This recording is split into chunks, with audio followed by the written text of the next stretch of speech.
यह मुल्क नहीं, दुनिया की बात कर रहा हूं। पूरी दुनिया एक है। जुल्म कोई आज से नहीं हो रहा, सदियों से। सदियों से जुल्म नहीं होता। सनातन की संस्कृति, मूलवासी, आदिवासी, गरीब के जीने के आजादी, उसके अधिकार, उसकी तहजीब पर हमला नहीं होता। जो लोग आज जुल्म कर रहे हैं वो लोग तब भी जुल्म करते थे। इनका चरित्र, इतिहास नहीं बदला, तरीके बदले। यदि जुल्म नहीं करते तो बौद्ध धर्म तब है, क्यों है? मैं हमेशा कहता हूं, यदि सनातन पर हमला करने वाले जो लोग हैं, जिसने गरीबों के रास्ते रोके, गरीबों की खुशियां छीनी, गरीबों की बोलने की आजादी छीनी, गरीबों के जीने की आजादी छीनी, गरीबों के पीने की, खाने की आजादी छीनी, तब तो इस्लाम नहीं आया, तब तो मुसलमान नहीं थे दुनिया में। किसने छीने? कौन थे वो लोग? गरीबों पर जब हमला हुआ पूरी दुनिया में, तब कौन थे? और क्यों कई धर्म, कई विचार आए? जस्टिस क्राइस्ट, बौद्ध, इस्लाम की सदी और साल तो बहुत बाद में। यह सवाल तब भी था, बौद्ध का सबसे ज्यादा विरोध किसने किया? सनातन का सबसे ज्यादा, सनातन को मानने वाले लोगों का विरोध किसने किया? मूलवासी, आदिवासी, गरीबों पर जुल्म, मंदिर जाने पर, पानी पीने पर, खाने पर, चलने पर, रहने पर, घोड़ा पर चलने पर, जीने पर, मुस्कुराने पर, खुशियों पर किसने हमला किया? तो आप बिल्कुल एक बात समझिए, कुछ मुट्ठीभर लोगों ने बहुत पहले कहा था, इस मुल्क को गुलाम बनाओ। और यदि गुलाम नहीं बना है, आदमी के हाथ में, गरीबों के हाथ में पढ़ने की आर्थिक आजादी, पढ़ने की आजादी, जीने की आजादी, इकोनॉमी की आजादी यदि हो गई, तो तुम्हारा जो राज है खत्म हो जाएगा। और गुलाम बनाने की तैयारी आज से नहीं है। शंकराचार्य के काल से लेकर, गुरु गोलवलकर से लेकर, सावरकर से लेकर आज तक, आज नहीं, 84 करोड़ 85 करोड़ लोगों के हाथ में अनाज, 86 करोड़ लोगों के हाथ में अनाज, 6000 से 8000 रुपया का इनकम। सबसे ज्यादा गरीबी हमारे मुल्क में, 70% लोगों के पास कोई खेती नहीं, 7% लोगों किसान है इस मुल्क में। मां जिसके पास 5 बीघा से ऊपर की जमीन, उसके बाद कोई किसान नहीं है। ये गुलामी की ओर हम बढ़ रहे हैं। हमारे हाथ में पैसे नहीं है, हमारे हाथ में एजुकेशन नहीं है। हम 84 करोड़ के लोग 5 किलो अनाज पे खाना खाएंगे। हमारी जिंदगी महफूज नहीं है। ये आप पर हमला नहीं है, ये हमला है निषाद पे, मलाह पर, केवट पर, पासवान पर, राम पर, चंदबंसी पर, शाह पर, चौधरी पर, करवार पर, तकमा पर, नुनिया पर, गोरी पर, गंगोत्री पर, ऐसे लोग हैं। ये उनके जीने की आजादी पर ताकि गुलाम रखो, और ये गुलाम रहेगा तो तुम्हारी बात करेगा और मुल्क बटा रहेगा। और हमको राजनीति करने में, हिंदू मुसलमान के नाम पर हम एक रास्ता बनाए रखे। इसको आप समझिए, आपका ये कुछ नहीं बिगाड़ सकता। भैया गूगल कितने दिन रहे इस दुनिया में? क्या कभी किसी हिंदू पर खतरा हुआ? अंग्रेज कितने दिन रहे दुनिया में? क्या कभी सनातन पर खतरा हुआ? भैया जिसने देश की आजादी की, चाहे वो चंद्रशेखर आजाद हो, भगत सिंह हो, सुभाष चंद्र बोस हो, अशफाक उल्लाह हो, चाहे महात्मा गांधी हो, नेहरू हो, चाहे झांसी की रानी हो, चाहे लाला लाजपत राय हो, चाहे सरदार पटेल हो, जिन लोगों ने इस मुल्क के निर्माण में, चाहे डॉक्टर अब्दुल कलाम, जो जिन लोगों ने मुल्क की आजादी में जिसने अपनी जिंदगी दी, चाहे शहीद सूरज नारायण सिंह हो, चाहे किसी ने कहा हिंदू खतरे में। क्या नेहरू से लेकर के मनमोहन सिंह भी था, कभी हिंदू खतरे में पड़े? मोदी जी, आपका सबसे बड़ा सीना है 56 इंच का। 11 साल आपको हो गया, 6 साल अटल जी को हो गया। 11, 6, 17 साल से हिंदू खतरे में क्यों पड़ गए? हिंदू खतरे में पड़ा कि मोदी जी आप खतरे में पड़े? जब जब सियासत और कुर्सी खतरे में पड़ता है, तब तक ये मुल्क और हिंदू जात और धर्म खतरे में पड़ जाते। इस मुल्क में कभी कोई जात खतरे में नहीं पड़ता, कोई मजहब नहीं हो सकता खतरे में। पूरी दुनिया देख रही है, आप उठा करके देखिए ना। सबसे बड़ा विरोध कब हुआ? जब अंबेडकर पर हमला हुआ था। अंबेडकर जी ने जब मनुस्मृति के खिलाफ अपने लोगों की आवाज बनी, आदिवासियों की, गरीबों का, कमजोरों का, तो सबसे बड़ा हमला किस पे हुआ?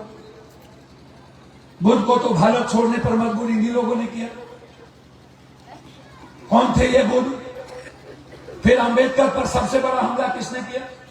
मुसलमानों ने तो नहीं किया, इस्लाम की विचारधारा तो नहीं की, पप्पू यादव ने किया, हमारे बाप दादाओं ने किया। और अंबेडकर के लोगों को जीने पर दुर्लभ कर दिया, खत्म कर दिया। आज तक अभी भी राजस्थान में कांग्रेस विधायक दल का नेता एक दलित था, मंदिर गया, मंदिर से निकलने के बाद पूरे मंदिर को धोया। अभी भी उत्तर प्रदेश में एक समाजवादी पार्टी का राज्यसभा का सांसद, उन्होंने एक सवाल खड़ा किए इतिहास पर। गलत या सही, मैं इतिहास को हमेशा सम्मान करता हूं। मैं हमेशा इतिहास में जीने वाले लोगों का सम्मान करता हूं, चाहे वो रंगा संगा जी हो, कोई हो, मेरे इतिहास को मानने वाले लोग मैं मानता हूं। उन्होंने एक संदर्भ कही कि बाबर कब आए, क्यों आए, और फिर बाबर से लड़ाई किसकी हुई। उसके बाद उसके घर पे हमला हो गया, उस पर जुल्म हुए क्योंकि वो दलित थे, और लगातार उसके रास्ते रोके जाते हैं, उसको मारे जाते हैं, जुल्म हो रहा है उत्तर प्रदेश में। आप पर तो कुछ नहीं हुआ तो पप्पू यादव, पप्पू पासवान, पप्पू राम, पप्पू डोम, पप्पू मुसार, पप्पू खेरवार, पप्पू टुड्डू, पप्पू आदिवासी पर हमारी जिंदगी गई, हमारे रास्ते बंद कर दिए गए, हमारी सारी आजादी। आपको क्या होगा? आपको तो सिर्फ नफरत के लायक बनाया जाता है, आपको कुछ नहीं कर सकते, कुछ नहीं, कुछ नहीं। मैं हमेशा कहता हूं, भैया कितना मुसलमान है? 18 से 20 करोड़। हम कितना? 120 करोड़। 26-27 करोड़ लगभग वो लोग हैं इस मुल्क में जो बौद्ध को मानते, जो ईसाई को मानते, जो सिख को मानते, जो इस्लाम को मानते। उनसे अलग कर दो, अंबेडकरवादी को छोड़ दो, तभी हमारी संख्या 100 करोड़ है। पप्पू यादव का एक गांव है 2000 के यादव का, वहां एक से कोई पासवान का घर है। मैं हमेशा कहता हूं वो पासवान कभी 2000 के घर से नहीं लड़ेगा। ये मैं दुनिया को कहता हूं। जब मुसलमान 30 करोड़ होगा तो हिंदू 150 करोड़ हो जाए। जब मुसलमान 40 करोड़ हो गए तो हिंदू 150-200 करोड़ हो जाए।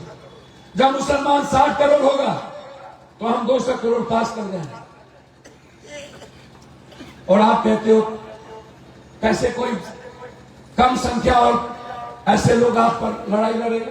लड़ाई तो कोई मजबूत आदमी लड़ता है। एक दूसरी बात हमको आप बताओ, मोदी जी एक बात से आप कहते हो कि हम शेख सैयद पठान खान इसके विरोधी, हम पसमंदा के विरोधी नहीं, हम अत्यंत पिछड़ा की बात करने आए। सबसे पहला सवाल पप्पू यादव का, जब आपने सब्सिडी खत्म किया था इस मुल्क में आते ही कि हम सब्सिडी नहीं देंगे, तो आपने लिखा कि सैयद शेख पठान खान को सब्सिडी नहीं मिलेगी और पसमानदा और अत्यंत पिछड़े को सब्सिडी मिलेगी। आपने लिखा मोदी जी, जब आप कब्रिस्तान और शमशान की बात कर रहे थे तो आप कहते जो पसमानदा और अत्यंत पसमानदा है उसके लिए कब्रिस्तान है, और जो शेख सैयद पठान खान उसके लिए कब्रिस्तान नहीं। जब आप बात कर रहे थे ईद, बकरीद और होली दिवाली की, हम सब लोग मिलकर काम करते थे, हम झरनी करते थे पूरे मुल्क में, हमारे दरवाजे पर हम लोग एक दूसरे के साथ जाते थे, हम एक दूसरे के सहारे बने, हम लोग एक दूसरे के साथ जिए। लेकिन जब आप होली और दिवाली में फर्क करने लगे, बकरीद और ईद में, तब आपने ये कहा कि मुसलमान का एक पार्ट इधर एक पार्ट इधर। जब आप मस्जिदों पर कपड़े ढकने लगे, जब आप नमाज छत पे पढ़ने से मना किया, जब आप सड़कों पे नमाज पढ़ने से मना किया, तो आप कहते पसमानदा पड़ेगा, शेख सैयद पठान नहीं पड़े। आपने तो ऐसा नहीं कहा। जब आपने कुल में कहा एक भी मुसलमान की दुकान नहीं लगेगी, तो आप कहते शेख सैयद पठान खान का दुकान नहीं लगेगा, पसमानदा का दुकान लगेगा। मोदी जी, जब आप बात कर रहे थे बटोगे तो कटोगे, तो आप कहते कि पसमानदा पिछड़ा जो मुसलमान है वो मेरा है, शेख सैयद पठान खान से बटोगे तो कटोगे, तो हम मानते कि आप गरीब मुसलमान की बात करते। हम मानते जब आप जिन्ना और पाकिस्तान की बात कर रहे थे, हम मानते मोदी जी जब आप इस मुल्क में आए, जब हमेशा कभी एनआरसी, कभी तलाक, कभी एक परीक्षा आपकी ओर होगी, एक परीक्षा। मैं आग्रह करता हूं आप पेशेंस रखना, आप घबराना नहीं। पूरी यातना इस्लाम पर मोहम्मद साहब पर चली थी, यजीद ने जुल्म किया था, हजरत ने कुर्बानी दी थी, वो अपनी कुर्बानी दी थी, किसी की कुर्बानी लिया नहीं था। कुर्बानी के इतिहास पे सभी तरह के मजहब, सभी तरह के विचार के नियम लिखी जाए। ये जब अरब जाते हैं तो मुसलमान वहां के अरब के लोगों का गुड़ पकड़ते हैं, ये जब गल्फ जाते हैं तो भीख मांगते हैं, ये जब बांग्लादेश जाते हैं तो शेख हसीना से मोहब्बत करते हैं, और मेरे यहां मेरी बेटी से नफरत करते हैं। हमारे मुल्कों में नफरत है, इसकी हैसियत है। जब कोरोना हुआ तो सबसे पहले इन्होंने एक साजिश रची कि जमात के द्वारा कोरोना है। मैं तब भी कहा था अस्थिर रहो, ये कुछ नहीं कराएगा, एक आप छोड़ दीजिए सुनील मंडल, जाइए तो क्या फालतू धंधा करते हैं, बैठिए ऊपर आगे। जब मैंने तब भी कहा था, आप याद करिए, जब लोगों ने कहा था साहब की गिरफ्तारी होगी, मैं अपने नेताओं से कहना चाहूंगा, मेरा ट्वीट देख लो, आपको कुछ नहीं पता, पढ़ते लिखते नहीं, बस हो करना। मैंने पहली बार कहा था कि इस दुनिया में मोदी जी आपकी हिम्मत नहीं है, अजीत डोभाल से पूछ लो, जमात का मतलब होता है पूरी दुनिया में सच्चाई का रास्ते के तहत चल के पूरी दुनिया के इंसानियत को पैदा होना। मेरा ट्वीट है, आप पढ़ लो। मैंने कहा था कि साहब की गिरफ्तारी कोई नहीं करता है। मैं जानता हूं मोदी जी को नहीं पता, लेकिन डोभाल को पता था। ये जो जमात है ना, वतन परस्ती है, अपने मुल्क के लिए मरता है। क्यों मरता है? जमात के द्वारा ही इस मुल्क के बाहर किसी भी इस्लामिक कंट्री में रॉक को जाने की बारी आती है, जब रास्ते रोक दिए जाते हैं, तो याद रखिएगा जमात ही एक माध्यम है जहां अपने वतन के लिए अपना सब कुछ नुकसान करता है। तभी आपको नफरत बनाया। हर मुसलमानों के चाय के दुकान, पान के दुकान, अंडा के दुकान, परचून की दुकान, थू आपसे नफरत करवाएगा, आपको तोड़ेगा, आपको बांटेगा, आपको मजबूर करेगा लाठी उठाने की। आपको संविधान और मुल्क का दुश्मन बनाएगा। एक बार गौरी ने की, न्यायालय ने कह दिया राम मंदिर बैठ गई, वही बनेगा। पूरे देश के मुसलमानों ने कहा, जो संविधान ने कह दिया, मैं संविधान के साथ खड़ा हूं, किसी ने विरोध तक नहीं किया। ये संविधान विरोधी है। दलित और गरीब और मुसलमान संविधान विरोधी नहीं है। हमेशा संविधान और न्यायालय का सम्मान किया है। आप उठा के देखिए, हमेशा आपसे नफरत कराने की कोशिश की, हमेशा आपने संविधान के साथ खड़े होकर जीता। आप वक्त की लड़ाई मत लड़िए, आप आवाज दीजिए दीदी के तरह। आप अपने हाथ में संविधान और दलितों से मोहब्बत करिए, अत्यंत पिछड़ों से मोहब्बत करिए, हाथ में संविधान रखिए। वक्त की लड़ाई पप्पू यादव को लड़ने की। कैठो मुसलमान है एमपी। हम लोगों ने कितना वोट डाला आपको पता है? 232 हिंदू एमपी ने वक्त के पक्ष में वोट। नरेंद्र मोदी जी एक नहीं, आपके बिल के खिलाफ 232 हिंदू एमपी था। जिस मुल्क में 232 हिंदू एमपी खड़ा होकर इस मुल्क के संविधान और इंसानियत को बचाने और मरने को तैयार हो, वहां आपके हाथ में सिर्फ संविधान होना चाहिए और दलितों से मोहब्बत करना। आप आवाज दीजिए, आपको कुछ करने की जरूरत है। लड़ाई लड़ने वाले हैं इस मुल्क में। यदि इस मुल्क में कोई आवाज गरीबों का है, उसका नाम सिवाय राहुल गांधी के कोई नहीं हो सकता। मरने को तैयार, जज्बा झुकाने, हर आवाज हम लोग। मैं इसीलिए आपके पास, आप समझिए सर, कुछ नहीं हो सकता। पहलाम क्यों हुआ? हर घटना में आप सर ढूंढना, हर घटना में राजनीति करना, हिंदू मुसलमान करना। आप चुप रहिए, या मुल्क पूछेगा मोदी जी से कि मोदी जी मुझे यह सवाल दो, जब पुलवामा में घटना घटी तो हिंदुस्तान का कौन वतन पड़ोसी और कौन दुश्मन थे तो मेरे मुल्क में आरडीएक्स हमारे दुश्मन को दिया। और यह सवाल पप्पू यादव का नहीं है, यह सवाल हिंदुस्तान के सबका है। 6 साल के अंदर मोदी जी आप नहीं बता पाए कि आरडीएक्स कहां से आया, किसका था। 3 क्विंटल आरडीएक्स पाकिस्तान से नहीं आया। हिंदुस्तान में देने वाले कौन लोग थे?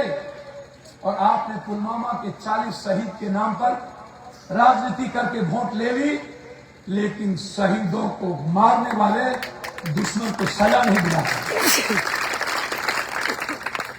उसके बाद 24 हमले हुए, क्या हुआ? सजा दिलाया आपने? आपने कभी स्वीकार किया कि मेरे कारण हुए? जब कांग्रेस के रिजर्व में हमले हुए थे तो शिवराज पाटिल ने इस्तीफा दिया। कहां गए आपके जेम्स बॉन्ड, अजीत डोभाल?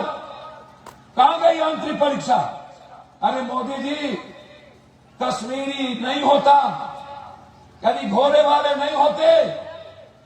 आपके तो एक सिपाही, एक चपरासी तक वहां नहीं था। इस मुल्क के 2000 आदमी को किसी ने बचाया। तो आज एक बच्चा ने कहा, ये हिंदू मुसलमान का सवाल नहीं है, हमारी सरकार दुनिया की सबसे निकम्मी और कमजोर सरकार। 4 दिन पहले शादी हुई बेटी तड़प के कह रही है, मेरे पति को बचाओ। घोड़ा के पिट्ठू ने एक पत्नी के पति को और एक पत्नी को अपने पीठ पर लेकर कहता है, मेरे सांस में जब तक सांस है तुम्हें कोई छू नहीं पाएगा और सबको बचाने का काम। मीडिया के गोदी मीडिया, जाओ उस लाल चौक पर 5 लाख से ज्यादा कश्मीरियों ने आपको कहा, मोदी जी पाकिस्तान में हिंदुस्तान के छुपे आतंकवादी को खत्म करो, कश्मीर तुम्हारे साथ है। कर ली तुम? किस मुसलमान ने कहा आतंकवादी को खत्म ना करो? कौन बोला? जब जब इस मुल्क पर खतरा हुआ तब तब पूरा हिंदुस्तान, चाहे कांग्रेस की सरकार हो चाहे जिसकी, एक साथ खड़ा है। मुसलमान याद करिए, अलगाववाद के साथ मोदी जी आप थे। महबूबा, मोदी जी मुस्लिम लीग के साथ मुसलमान नहीं था, आप थे। आपने सरकार बनाई थी, बगाल का एक भी मुसलमान मुस्लिम लीग को वोट नहीं दिया। एक बोला ये जो मेरे वतन का नहीं, उसे मुसलमान का वोट नहीं। यह भी गलत थी। एक सवाल नहीं था कितनी अग्नि परीक्षा लोगे, एक ही मुर्गी का जब्बे कितनी बार, कितना हलाल, एक बार और हलाल होगा सिविल कोर्ट में, एक बार उसको सहना होगा। और जिस दिन ये जीत लिया, पूरा भारत दुनिया को जीत लिया।